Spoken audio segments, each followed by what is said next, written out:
Assalamualaikum warahmatullahi wabarakatuh. Apa kabar semuanya? Semoga selalu dalam keadaan baik, sehat, dan selalu bahagia dimanapun kalian berada.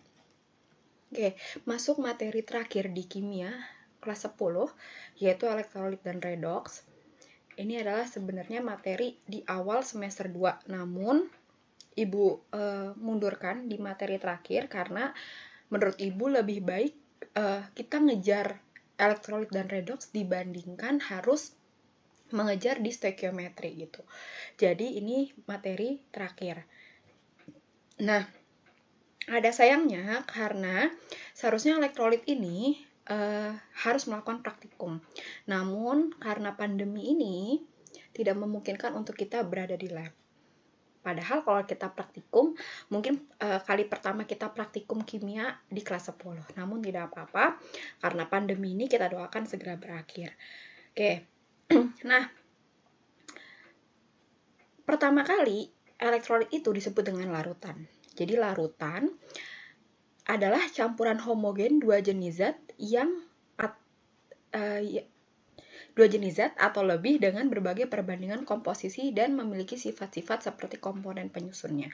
Jadi dia homogen, di mana ada komponen penyusunnya yaitu zat larut dan zat pelarut. Contohnya kayak sirup. Jangan makro, masih jam 9-an. Contohnya sirup zat larutnya ya aneka sirupnya, zat pelarutnya ya airnya. Nah, ketika dia diaduk, maka dia akan menjadi satu yang disebut dengan homogen. Itu disebut dengan larutan. Air gula itu juga termasuk larutan, air garam larutan. Susu itu masuknya ke koloid, beda lagi. Nah, penggolongan larutan kalau di kimia kita bukan hanya mengamati dia larutan sirup berwarna merah segala macam. Enggak, tapi kita juga berpikir bisa nggak sih kalau misalkan larutan itu dia bisa menghantarkan suatu listrik? Ternyata kimia punya teorinya. Nah, larutan itu nanti dibagi dua berdasarkan daya hantar listriknya. Ada larutan elektrolit dan larutan non-elektrolit. Kalau larutan elektrolit, dia nanti dibagi dua lagi, yaitu elektrolit kuat dan elektrolit lemahnya. Oke, apa sih bedanya kalau elektrolit kuat dan lemah itu diukur menggunakan derajat ionisasi yang disebut dengan alfa. Alfa adalah perbandingan antara jumlah zat yang mengion dengan jumlah zat yang dilarutkan. Jadi bacanya alfanya itu nilainya lebih dari 0 kurang dari 1. Jadi lebih dari 0 kurang dari 1. Kalau lebih dari 1 nggak ada. Sekarang kita bandingkan antara ketiganya. Ada elektrolit kuat, elektrolit lemah, dan non-elektrolit. Nah, kalau elektrolit kuat, sebagian besar semua molekulnya akan terionisasi, akan terion secara sempurna. Alfanya dia mendekati sama dengan 1. Jadi yang relatif 1 itu dia masuknya ke elektrolit kuat. Sedangkan untuk elektrolit lemah, hanya sedikit molekul yang terionisasi atau terionisasi sebagian. Alfanya dia mendekati 0. Jadi di antara. Jadi atau nulisnya alfa lebih dari 0 kurang dari 1. Di antara alfanya. Nah, kalau non-elektrolit, dia tidak ada molekul yang terionisasi. Alfanya sama dengan 0. Oke, contohnya elektrolit kuat itu terdiri dari garam, asam kuat, basa kuat. Jadi garam, asam kuat, basa kuat. Asam kuat yang ada HH-nya, OH adalah basa. Nah, ini basa kuat, ini asam kuat. Oke, ini tolong dihafal. Kalau elektrolit lemah, dia asam lemah, dan basa lemah. NH3 basa lemah amonia. Nah, non-elektrolit itu dia yang ada karbonnya, berarti dia non-elektrolit. Karbon, C. Ada karbon. Dia masuknya non-elektrolit. Kecuali si asam asetat atau si cuka. Cuka ini masuknya ke elektrolit lemah. Jadi yang ada karbonnya, kecuali CH3COOH, dia masuknya ke non-elektrolit. Oke? Nah, ini uji daya hantar listriknya. Seharusnya kita praktikumnya seperti ini. Ada sebuah larutan, di mana larutan nanti akan kita alirkan dengan baterai. Baterai itu sebagai sumber arusnya. Jadi, larutan itu bukan sumber arus. Dia hanya menghantarkan atau konduktor. Nah, Ketika dihantarkan, dia akan menyalakan lampu. Ada baterai sebagai sumber arus listrik.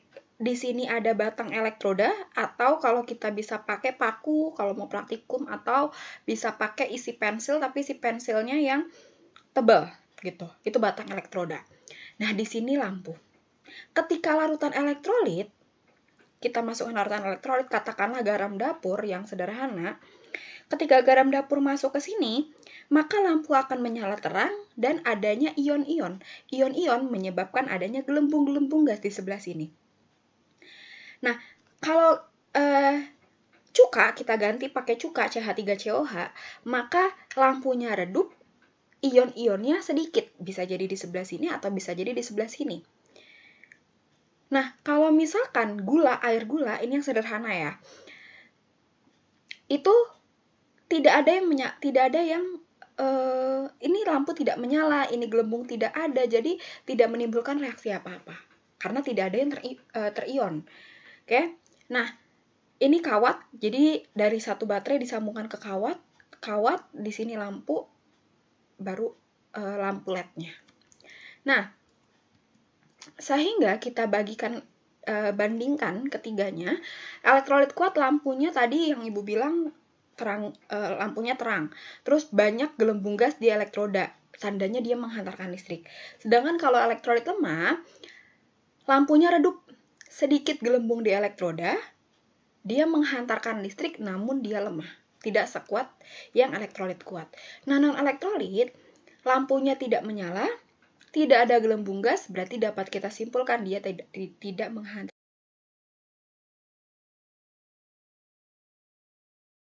Apa sih redox? Redox itu mungkin yang udah ada aplikasi dari Ibu, silahkan dibuka lagi, silahkan dibaca-baca. Ini kurang lebih sama, cuma mungkin lebih lengkap yang di sana. Karena di sini Ibu mengejar materi, jadi Ibu persingkat. Nah, redox itu dia terdiri dari dua kata, reduksi dan oksidasi. Disebut dengan redox. Oke, redox itu identik dengan perkaratan. Dengan apel yang berubah warna jadi warna coklat. Kentang yang ketika kita taruh lama di luar udara, dia berubah warnanya jadi coklat. Nah, untuk menyiasatinya biar warnanya tetap cantik, misal kalian mau potong-potong apel, misalkan buat buka puasa nanti, tapi jam 3 udah dipotong-potong gitu, terus kalian taruh begitu saja buat buka puasa, ketika azan warnanya berubah. Nah, saran Ibu, kasih air garam, kalian rendam apel tersebut, nanti pada saat 15 menit sebelum azan gitu, atau kalian mau buka puasanya, airnya disisihkan, dan dia warnanya akan tetap cantik walaupun dia di udara terbuka, karena ada penangkalnya yaitu garam, biar warnanya tetap jadi cantik. Oke, nah boleh yang ada apel mungkin untuk buka puasa disiapkan dari sekarang. Nah, reaksi redox dalam kehidupan sehari-hari itu tadi ya, dia perkaratan besi, apel yang berubah warna, kentang yang berubah warna. Apa sih yang menyebabkan dia perubahan warna? Yang menyebabkan dia perubahan warna itu adalah oksigen. Ya. Nah, definisinya tadi Ibu bilang, apa yang menyebabkan dia berubah warna? Ya oksigen. Kenapa oksigen bisa berubah warna? Karena diikat. Oke, nah karena pengikatan oksigen, makanya kita belajar yang disebut dengan reduksi dan oksidasi. Jadi nanti perkembangan dari redoksnya sendiri itu, pertama oksigen, yang kedua elektron, yang ketiga bilangan oksidasi. Tapi hati-hati, tidak semua reaksi ada yang melibatkan oksigen. Ada juga yang tidak melibatkan oksigen. Nah, makanya karena tidak semua reaksi melibatkan oksigen, maka disempurnakan elektron. Nah, tapi kelemahannya dia sulit menentukan atom yang melepas dan menerima. Baru masuk ke bilangan oksidasi yang penyempurnaannya. Biasanya reaksi redoks itu dia dilihat dari bilangan oksidasinya. Bisa juga dilihat dari oksigen, tapi hati-hati, tidak semua reaksi redoks itu melibatkan oksigen. Atau dilihat dari elektronnya.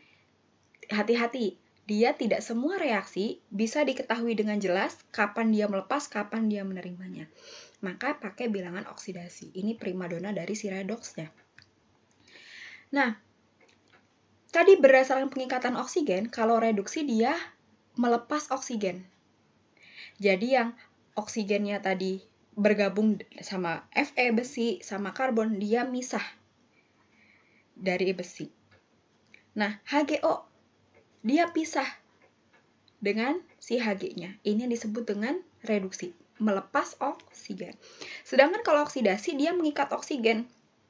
Kayak tadi apel, besi, terus besi yang berkarat, kentang, itu semua tuh karena ada pengikatan oksigen.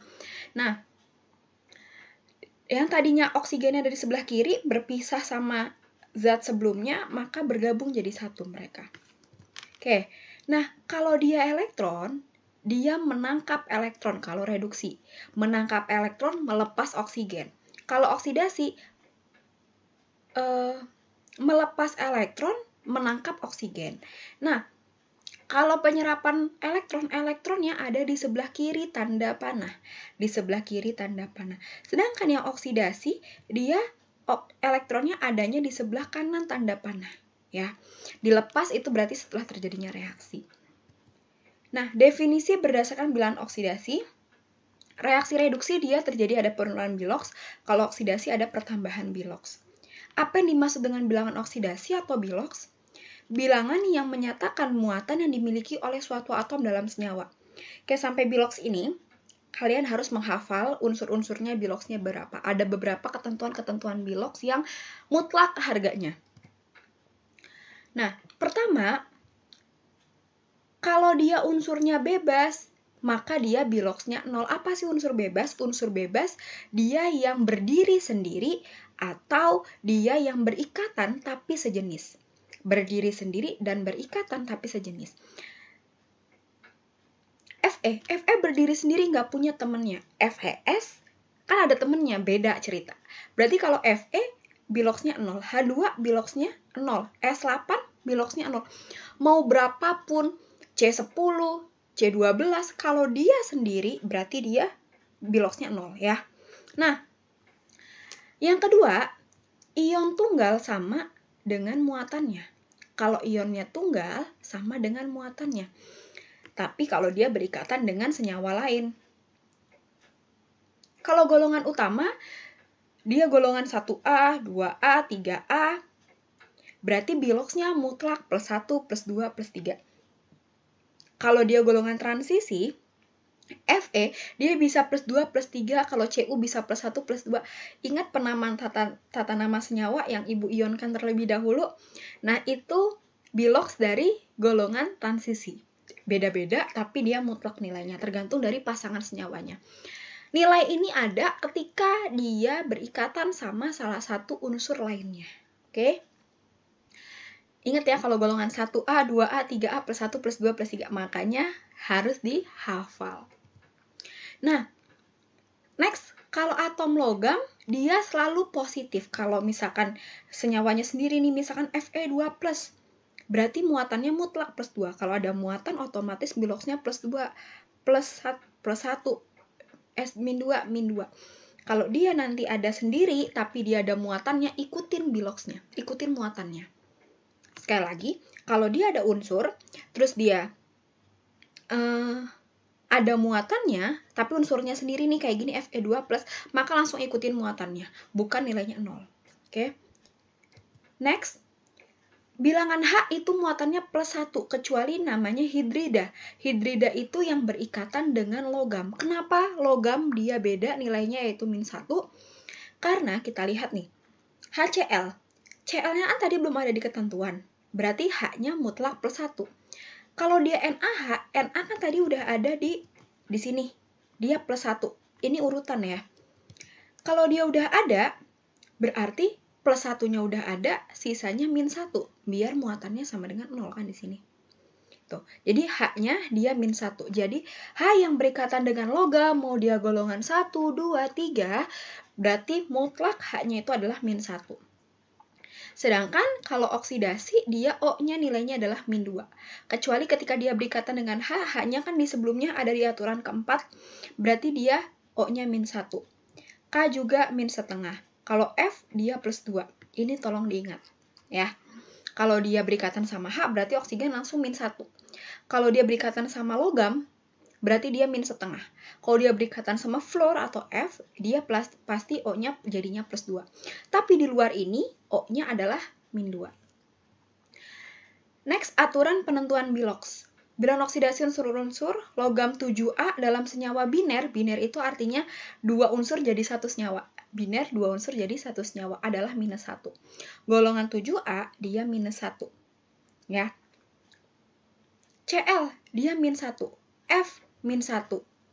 Cl -1. Ya, jadi yang F sama Cl itu dia nilainya -1. 7A itu hanya F dan Cl yang paling diutamakan. Next. Bilangan oksidasi jumlah atom dalam senyawa adalah 0. Mungkin Ibu udah pernah nyinggung ini di penentuan penamaan senyawa pada saat kita terakhir ketemu kemarin. Kalau dia di sini tidak ada apa-apa berarti nilainya 0. Jadi nyarinya H-nya ada 3 dikali bilox H, 1 dikali bilox P, 4 dikali bilox O sama dengan 0. 0-nya dari mana, Bu? Muatannya di sini 0. Oke. Nah, selanjutnya, jumlah atom dalam ion poliatom, artinya lebih dari 1 atom, adalah sebesar muatannya. Kalau tadi 0, kalau ini ada muatannya. Kalau muatannya di sini -2, ya berarti taruhnya sama dengan -2. Jadi, 1 dikali bilox C, 3 dikali bilox O, sama dengan -2. -2 dapat dari mana? -2 dapat dari sini. Kalau di sini nggak ada nih, kayak begini nih, berarti dia 0. Soalnya. Contoh soalnya yang pertama, tentukan Cr dalam ion Cr2O7 2-. Berarti Cr yang dicari ya. -2, tulis di sini Cr diumpamakan dengan X atau kalau kamu mau langsung Cr juga nggak ada masalah gitu. Kenapa Cr tidak ada? Kita baca di ketentuannya.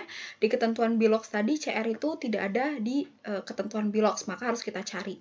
Nah, sedangkan O dia udah ada di ketentuan bilox, yaitu nilainya -2. Berarti 2X min 2 biloxnya dikali 7. 7 dari mana? Dari banyaknya O. Kalau misalkan 7-nya dulu boleh nggak, Bu? Bawahnya -2 boleh. Jadi plus 7 min 2. Min 2-nya dalam kurung, nggak ada masalah. Nah, berarti 2X, ini kan min 14. Pindah ruas jadi 14, yang di sini -2. Berarti 2X sama dengan 12, X sama dengan plus 6.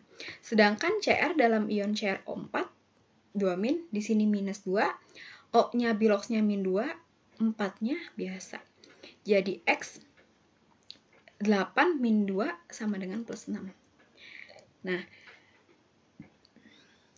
sekarang kita masuk ke reaksi redoksnya. Di sini bagian reduksi, yang di sini bagian oksidasi. Nggak kebalik, Bu, nggak. Yang di sini bagian reduksi, yang di sini bagian oksidasi.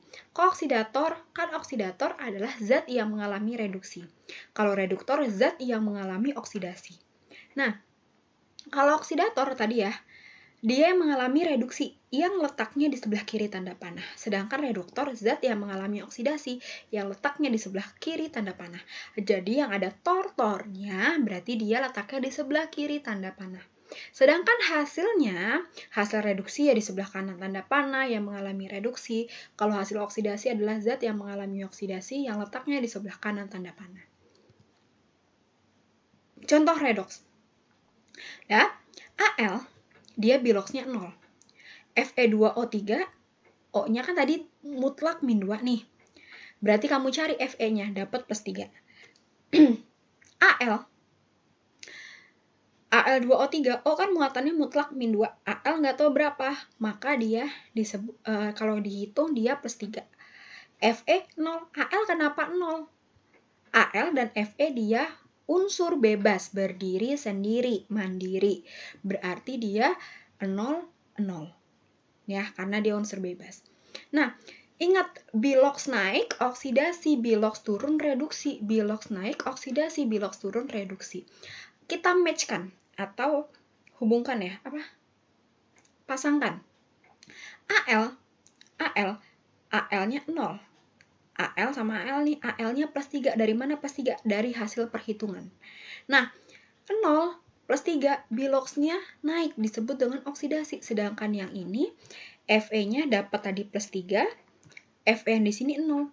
Kan biloxnya turun nih, disebut dengan reduksi.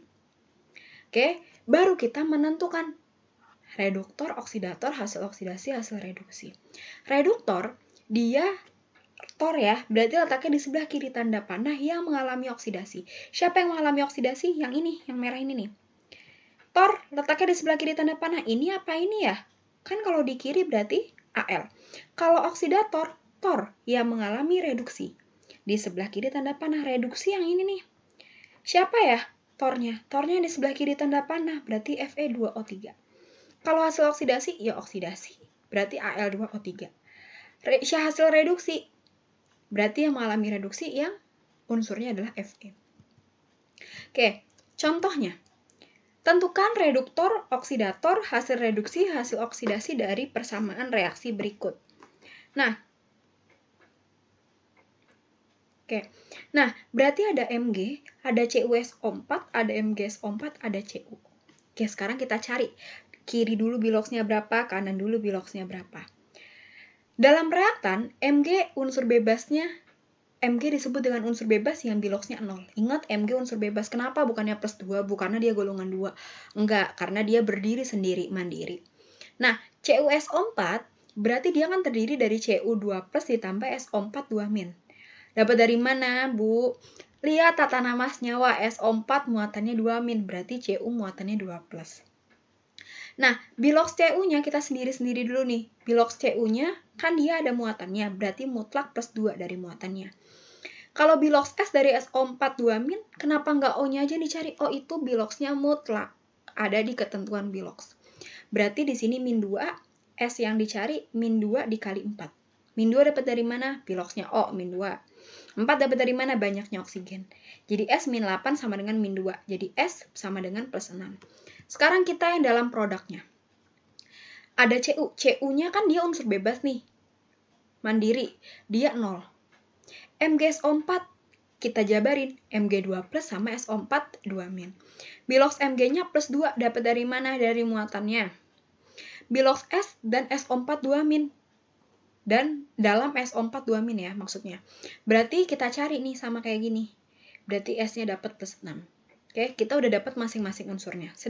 Sehingga Mg sama Mg kita matchkan.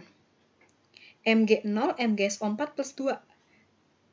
Tadi ya, Mg. Nah, Mg-nya 0, Mg plus 2. Berarti kan biloxnya naik atau biloxnya bertambah disebut dengan oksidasi. Cu sama Cu. Cu-nya plus 2. Dapat dari yang sebelumnya, Cu yang di sini 0. Berarti BO-nya berkurang atau disebut dengan reduksi. S-nya kenapa enggak, Bu? S-nya kan tadi sama-sama plus 6. Jadi dia tidak ada perubahan apapun dan tidak ngaruh juga di hidup si reaksi ini. Dah, sehingga kita buat tabel nih. Reduktor, oksidator, hasil oksidasi, hasil reduksi. Reduktor, tor yang di sebelah kiri tanda panah yang mengalami oksidasi dapat. Reduktornya berarti yang di sebelah kiri Mg. Oksidator berarti yang mengalami reduksi CuSO4 Cu. CuSO4 berarti dia yang di sebelah kiri tanda panah, oksidatornya CuSO4. Hasil oksidasinya oksidasi tapi yang di sebelah kanan MgSO4. Hasil reduksinya sebelah kanan CuSO4 menjadi Cu.